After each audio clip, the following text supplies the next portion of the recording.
What's up guys, Ronaldo here and welcome. Today we are going to rank every single lord from best to worst. Because quite frankly, there are some new lords that came out in the meantime and also a lot of new content and a lot of new heroes as well that of course influence the lords. So how are we going to rank them? Well, first up we have their lord skill. How strong is their lord skill? Then we have their kit, right? How strong is their kit?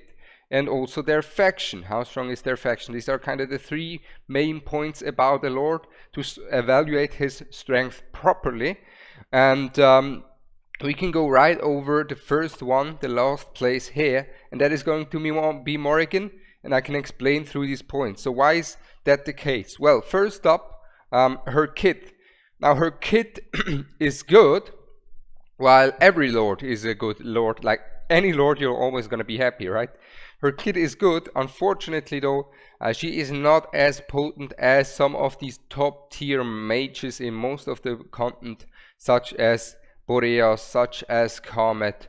So therefore her kit already can be replaced, right? She has some replacements. That's also something to consider in these rankings, is how replaceable is this unit, how versatile is this unit, right? Or how unique is this unit, right? And in that aspect, her kit, already a negative point for her compared to some of the other lords. Her lord bonus though is very potent, very strong, can get a lot done. But the other thing is, at the moment the chaotic heroes are also not purely meta, but I believe they have very good potential, and we could see, like in the future, just one good chaotic. Why am I saying chaotic, by the way? Cursed, of course. Cursed. We just need one good cursed hero like coming out that snaps everything, and all of a sudden these cursed lords are gonna get bumped up, right? But at the moment the cursed heroes are not meta for most of the pieces of the content, as for AoE the esotericist order is kinda the go-to for many pieces of content at the moment, which is why Morrigan is going to be the last place. And for us to have a bit of a list here, we're gonna have different tiers, right? We have tier 2, tier 1, tier 0, and the big 3. So tier 2 are gonna be mostly lords that are good for their lord skill, but their kit is not gonna be that crazy, or they're just relatively niche. Tier 1 is gonna be already very, very strong lords. Tier 0 is gonna be exceptional, and the big 3 are kinda meta defining heroes. So with that said, let's move on to our next pick. And who do I have next up? Oh no, I got him.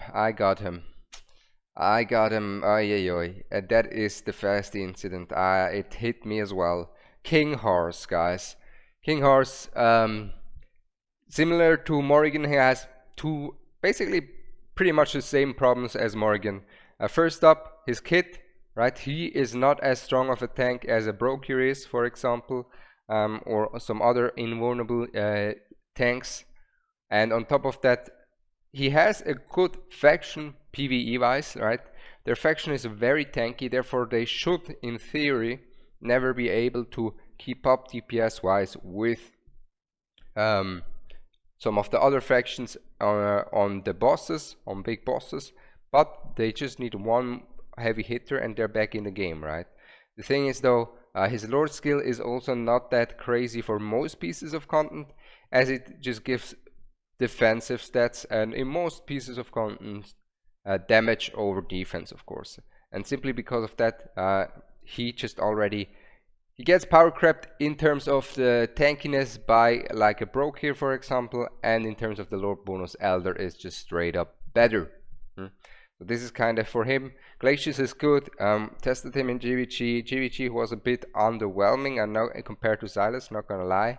Of course, Silas is a heavy hitter to compare, but that's the type of unit you need to compare him. So Harz, also a tier 2 hero. And then we will follow it up with where is she?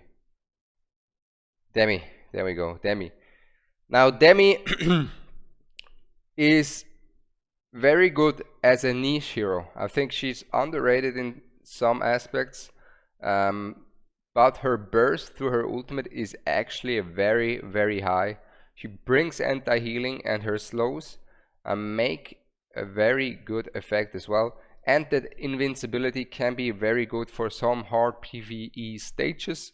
The thing is, just like I said, it's very niche, right? While very strong when she has a spot, overall she's very niche, and her faction at the moment is not the meta. And on top of that, her lord skill is good, but I prefer the Morrigan lord skill because it's just more consistent. If you can't kill the enemies in the first place, you're not gonna get much bonuses out of that. Therefore, also Demi on the tier 2, on the lower edge of the lords. But again, reminder guys, all the lords are crazy strong, so keep that in mind. And next up we have someone who's basically just like Demi, very similar in that aspect, but she has the better lord skill and a way worse kit. Now her kit is absolutely terrible, right? Venoma's kit is absolutely terrible. She doesn't deal any damage whatsoever, like 480% AoE damage. I have her right personally. Her damage is neglectable. It's just that lord skill and bonus that you're gonna use her for. And the problem is, in future content, mostly you will need like 10 units that you can deploy. You can't just have a lord in there just to be a lord, right?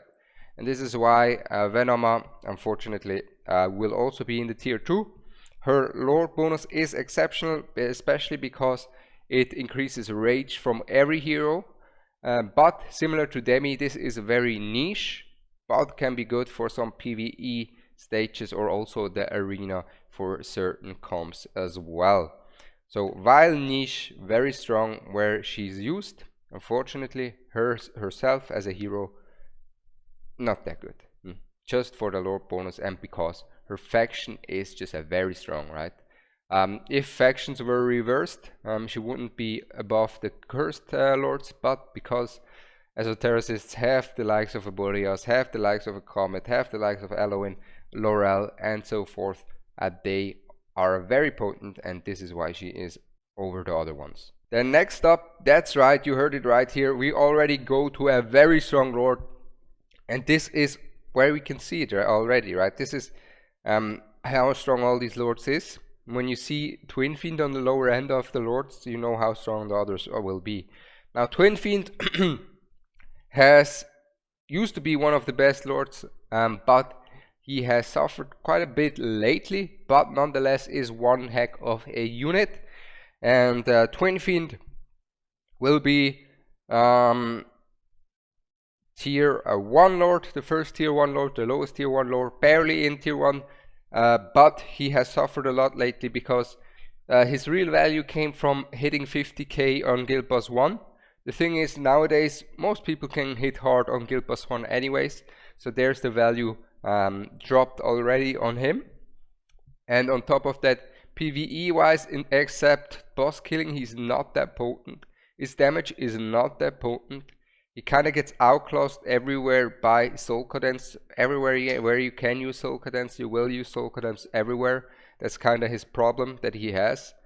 And his value that he got from the 50k on Guild Boss is neglectable nowadays, as well as pretty much anyone will be able to hit 50k eventually, even if they do not have a Twinfiend. So he suffered a lot lately, which is why Twinfiend barely, just barely sneaks into tier 1. You could argue for tier 2. The thing is though, he works well with Guild Boss 2 as well. He's good for Guild Boss 2 as well, and that's the only reason why we are going to put him in tier 1.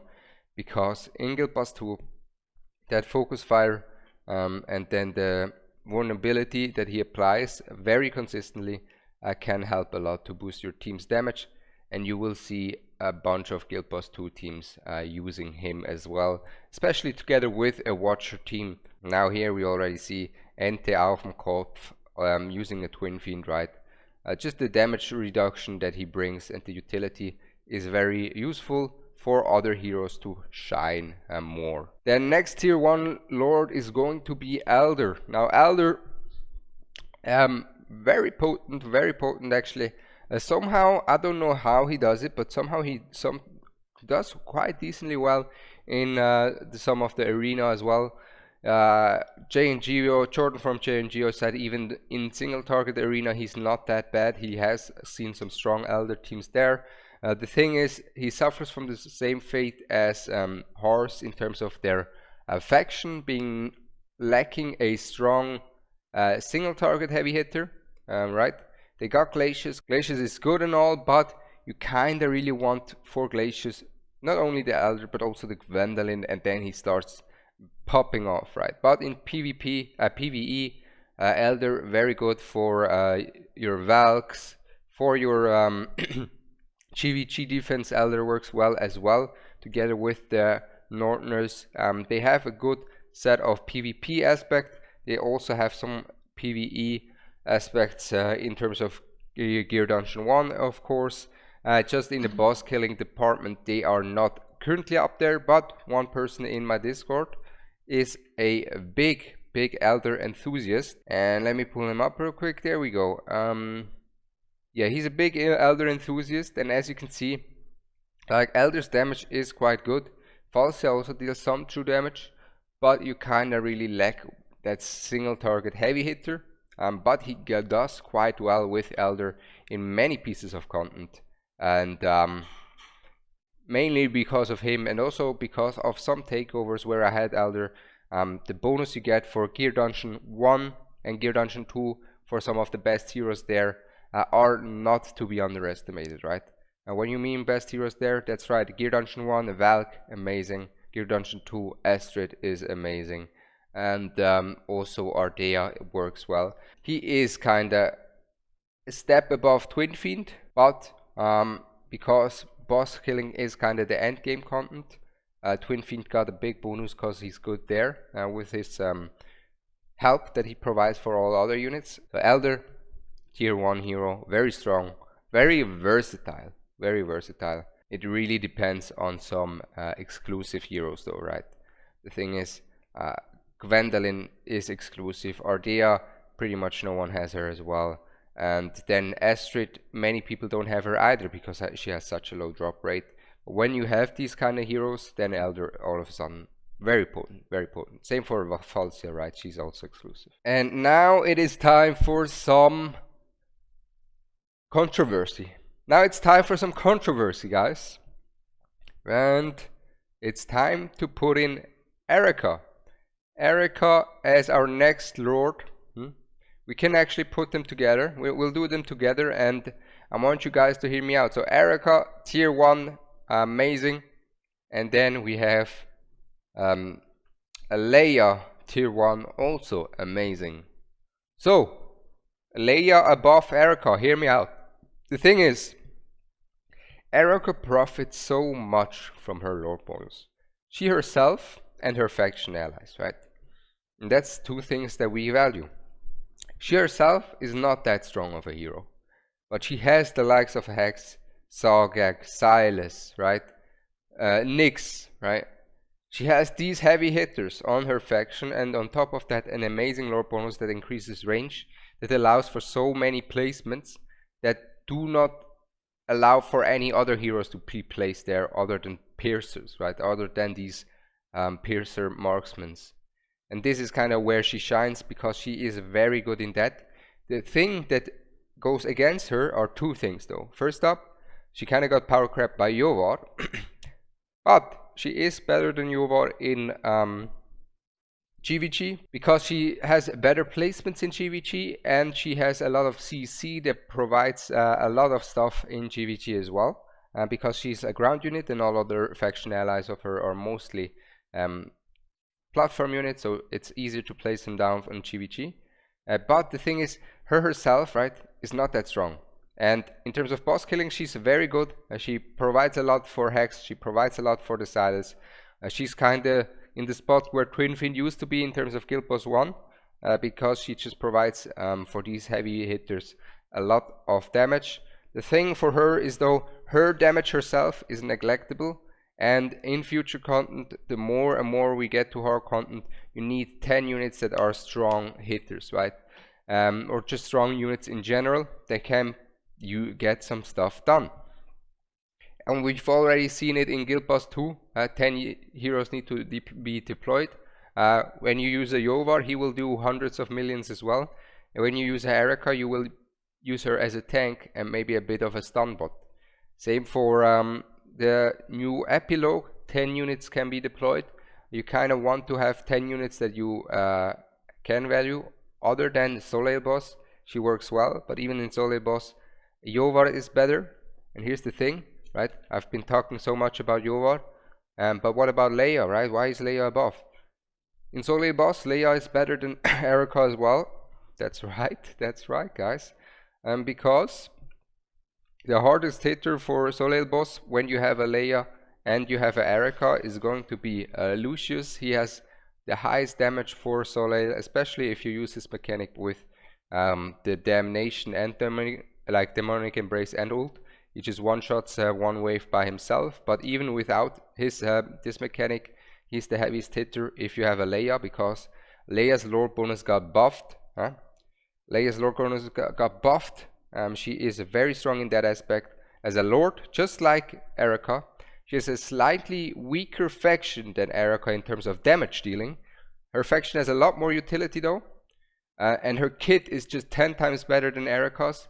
You can see her placed in different teams in even PvP content where she isn't even placed as a lord. That's how good her kit is. I think she's almost a tier 0 legendary. You could argue for tier 0 lord as well.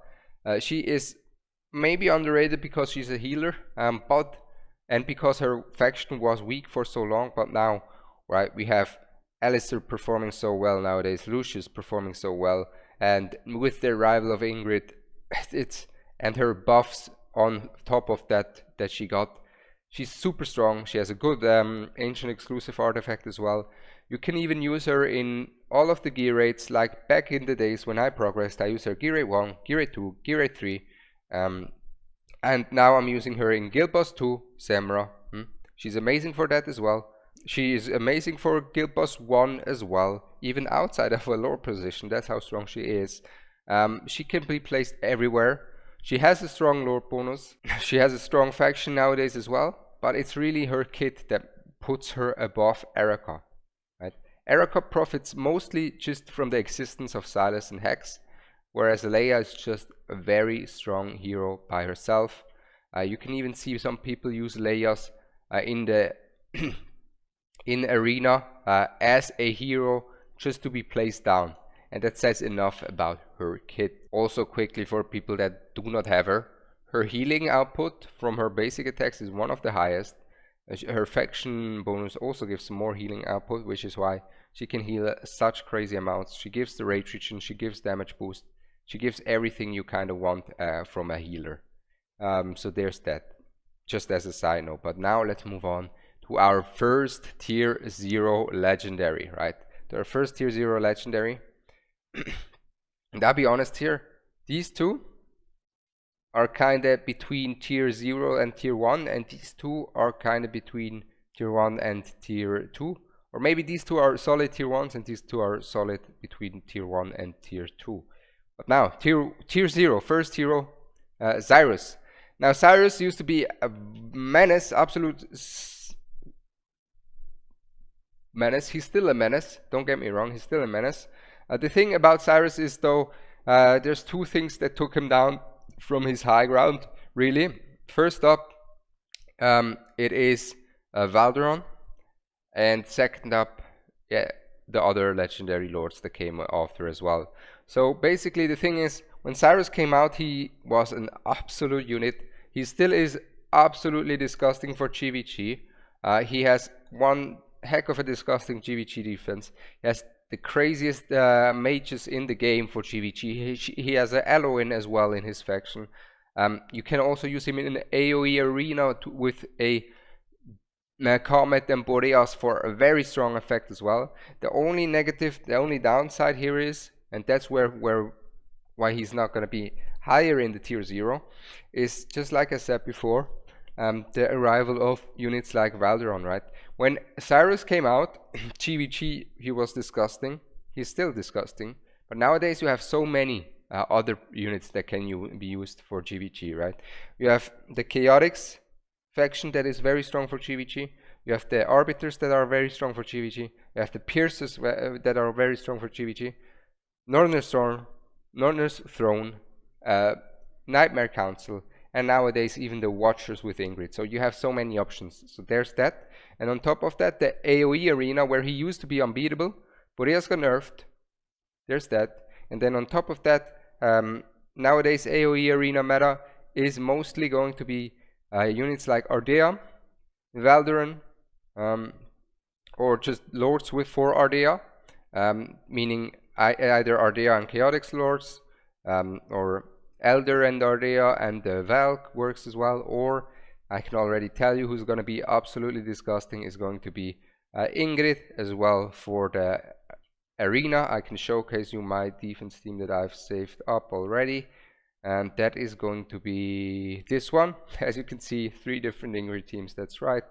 This is going to be my team here, and you'll see Ingrid is very, very hard to deal with in AoE arena. So in terms of AoE arena, he's also not the pure meta, but I will showcase you an esotericist team that is absolutely disgusting, that got me into Apex Overlord as well. And then as well, if you think about it, Gear 8 1 he's good, Gear Dungeon 1 and 2 he's not very good. The new content that came out is not the perfect for him. Same goes for the bosses. He doesn't really have the craziest good boss killers in his faction, which is fair enough because they're good enough in AoE, right? Of course you have a Hellgod that is good, single target, Seraphine and Init, but they are nowhere a Silas. So next up, it's going to be very difficult to rank the next few, but I do value Guild Boss 2 very much. I think Guild Boss 2 is one of the most important things, which is why we're going to put Ghan as our next tier 0 hero. He's a pure PvP monster, arena monster, GVG monster, right? Ghan, his lord bonus is one of the most disgusting lord bonuses in the game, because it just gives like insane attack and defense to his heroes, and especially the attack part is what matters the most. When they have so much bonus attack through his lord bonus, they just hit hard, and on top of that they have such insane bonus damage. Like, he has one of the craziest hitting lord bonuses in the game. He himself, just like all of the other heroes that are in the tier 0 and above, is not only a good lord, not only has he a good faction, but also a very good hero. He's super tanky. He brings extra 3 block, which can be used even him outside of his lord position. The only reason why he's not going to be above the next few heroes is one thing only, and that is currently the Chaotix. The Chaotix do not have really the best Guild Boss 2 team, but that can change in the future if they get someone who is very good for Guild Boss 2 specifically. But for now, Chaotix are not going to be the best for Guild Boss 2. Other than that, Ghan, Gear 8 1 can be used, Gear 8 2 can be used, even Gear 8 3 with the Zogak. You can use him in all of the PvP. He's amazing for Gear Dungeon 2 as well. So overall, just very solid. And then we have 3 similar heroes, and I'm debating right now. I'm very much debating between the next 6 heroes actually, how to rank them, because I think the tiers are very good. I think how you rank certain heroes in the tiers can vary from hero to hero, what you think of them personally. But now the 3 that I'm thinking about is Toro, Iovar and Solc. Now these 3 are amazing for Guild Boss 2, right? Let's just brainstorm real quick. They're all 3 amazing for Guild Boss 2. Yeah? They all 3 are amazing for Guild Boss 1. Then what else? Then Solc is amazing for the Gear Dungeon 2. Solc is amazing for some of the codexes as well. Number 100 now. But as you can see, Solc are very potent for the codexes. And then we have Toro, who's amazing for Gear Dungeon 2, Guild Boss Gear Rate 1 as well, Gear Rate 2, Gear Rate 1 not that much though, and then for Guild Boss 1 and 2 he's kinda goated, literally. I mean, simply because of lust and arrogance, right? If we think of it, and because of that, and then we have Iovar, right? And these guys are very good as well in GVG, but I think GVG he is better.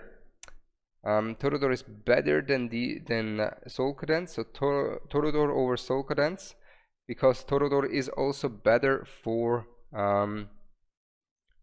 the Semra, simply because Toro is kinda the only strong faction that has ground units, and you want ground and platform units, which is why you see so many Torodors in here.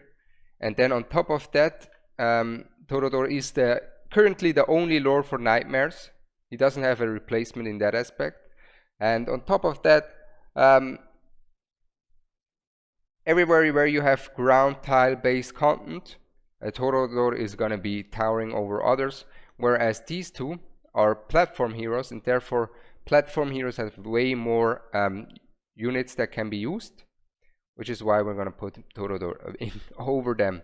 Like, Torodor had such a glow up lately. He's so versatile, he has such a strong faction, and his faction really is the ground faction, and the other ones are platform units, and platform units just have more options, and therefore he is more unique in his lore position. But I think Torodor, once the new Nightmare Lord comes out, he will drop, and the same thing with Solc, he as well. The thing is with Solc, as soon as one day heroes come out that hit harder than Solc as well, more hard hitting heroes, Solc's value will actually not be as high, because he takes a lot away from his infernal units, right? If you have a Twinfiend, he buffs his infernal units more than Solc, whereas Solc is a bit more self-centered.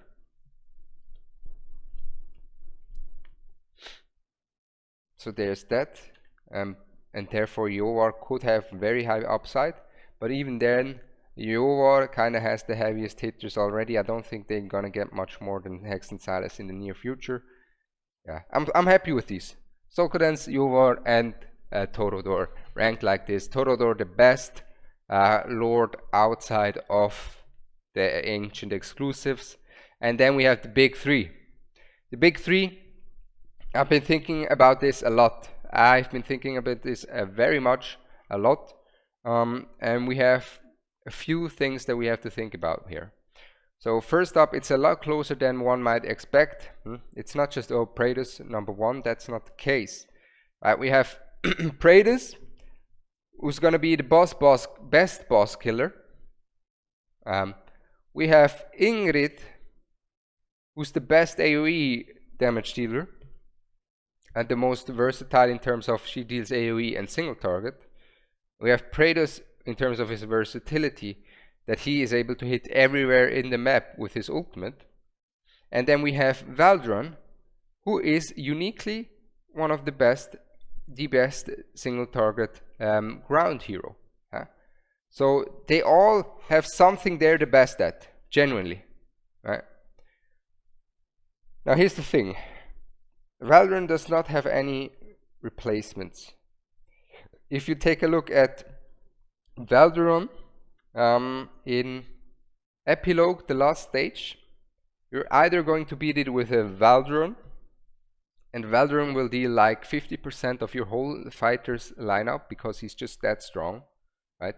All of these guys are kind of the ones that you want to give soul stones on, because they have, all three of them have insanely disgusting A1s and A3s. Their A1s and A3s are disgusting. And Valderon is kind of the only one you can just put in there and he'll get the job done. If you don't have a Valderon for the last stage of Epilogue, you're either going to go have kind of a A5 arrogance or a A5 lust. I haven't seen anyone else do it so far. maybe you can do it with this Silas on a platform, but I'm not 100% certain about that. And a Iovar as Silas's lord. So there's that.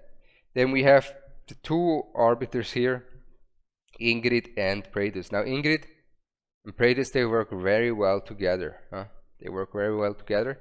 Ingrid works amazing. You saw it in PvP. You can use her in all three arenas.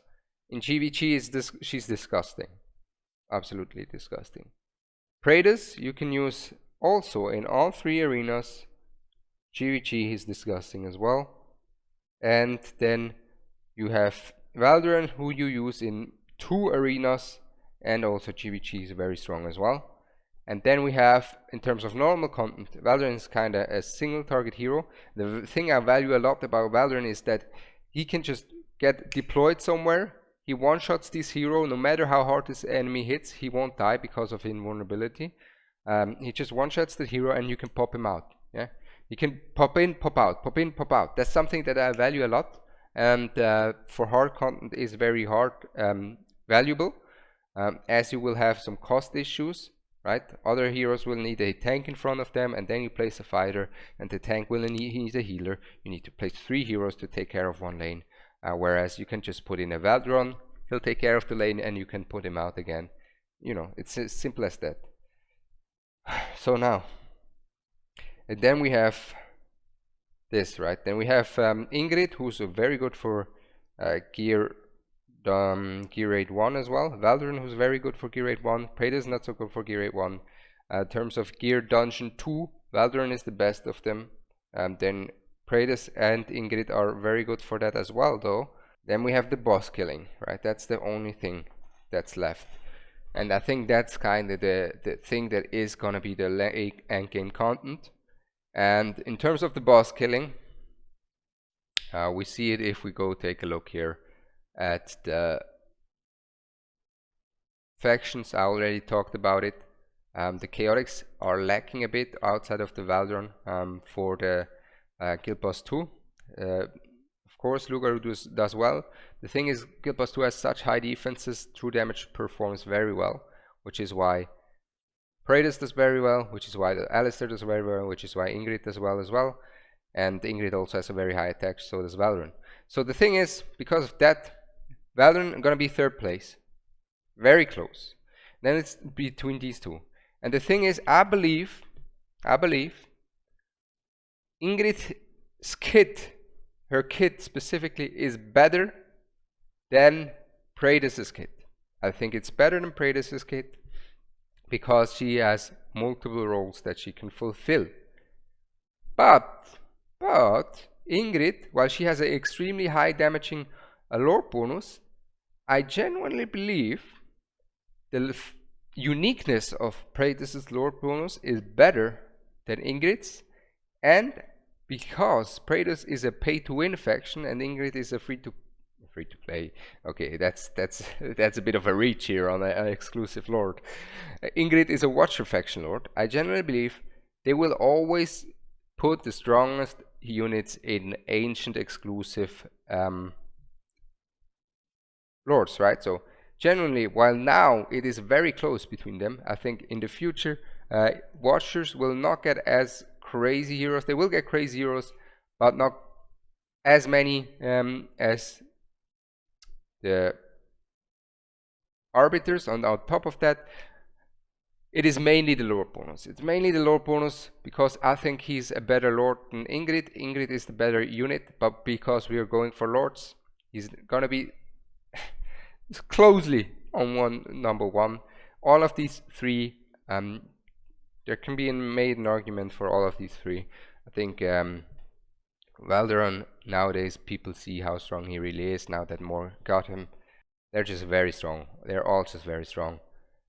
I mean, genuinely, I think everyone from tier 1 to the big 3 is amazing. I think tier 2, sometimes you'd be like, I wish I got another lord, but all of these lords are also very good.